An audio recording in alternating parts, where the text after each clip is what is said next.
Welcome to my new blog. আমি ল্যাপটপের দিকে তাকিয়ে ছিলাম আর ভাবছিলাম আমাদের দেশের হাজার হাজার তরুণ এখনো বিশ্বাস করে যে সিএসসি পাস করলেই বুঝি দরজার সামনে হাজারো অফার লেটার নিয়ে কোম্পানিগুলো বসে থাকবে। কিন্তু আমরা যারা এই ফিল্ডে আছি বা গ্র্যাজুয়েশন শেষ করে জব মার্কেটে পা রাখছি, আমরা জানি বাস্তবতা কতটা কঠিন। আজ কোনো মিষ্টি কথা বলবো না, ফ্রেশারদের জবের অবস্থা, এই এর প্রভাব এবং কোম্পানিগুলোর ডিমান্ড নিয়ে একদম সোজা কথা বলবো। এখনকার জব মার্কেট কিন্তু 3 থেকে 4 বছর আগের মতো নেই। এখন এআই এর টুলস চলে আসার কারণে কোম্পানিগুলো এন্ট্রি লেভেল বা জুনিয়র ডেভেলপার নেওয়া অনেক কমিয়ে দিয়েছে। এআই ইউজ করে সেই কাজ একাই নামিয়ে ফেলে, ফলে ফ্রেশারদের জন্য প্রথম চাকরিটা পাওয়া এখন সবচেয়ে বড় চ্যালেঞ্জ।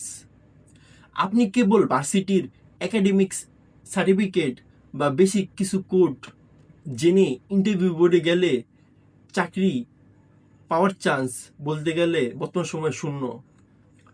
এখন জব মার্কেট অন্তত আগের 4 থেকে 5 বছর এর মতো নাই, অনেক বেশি প্রতিযোগিতামূলক হয়ে গিয়েছে।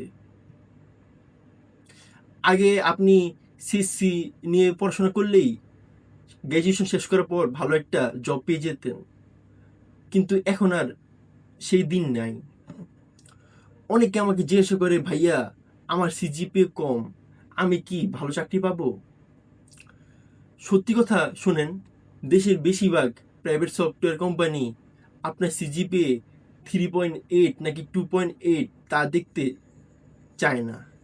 তারা দেখে আপনি সত্যি সত্যি কাজটা পারেন কি না, আপনি কি একটা প্রোডাক্ট লেভেল প্রজেক্ট বিল্ড করতে পারেন, আপনি কি ডাটাবেস ব্যাকএন্ড বা ডেভেলপমেন্টের জটিলতা বোঝেন।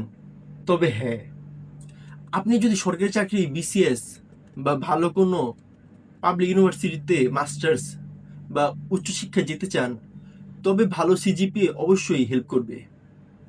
কিন্তু আইটি ইন্ডাস্ট্রিতে দিন শেষে আপনার গিটহাব প্রোফাইল এবং স্কিলটাই আপনার আসল পরিচয়।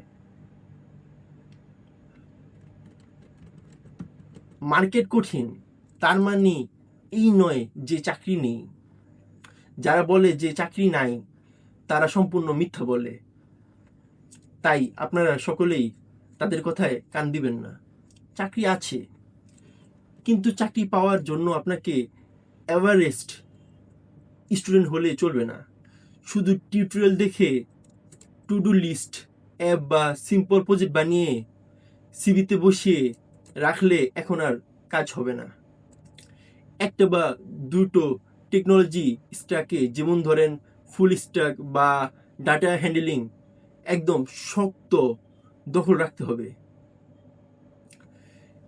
সিএসসিতে পড়ে হতাশ হওয়ার কিছু নেই, তবে অলস বসে থাকার কোনো সুযোগ নাই। কারণ আপনি যদি অলসভাবে বসে থাকেন, তাহলে ভাই বিশ্বাস করেন আপনি কোনোদিনও জব পাবেন না। আর এই ফিল্ডে আপনাকে প্রতিদিনই নিজেকে আপডেট করতে হবে, প্রতিদিনই নতুন নতুন কাজ শিখতে হবে।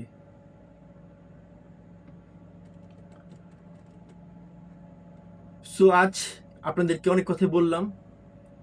আপনার কি মনে হয় বর্তমান জব মার্কেট নিয়ে?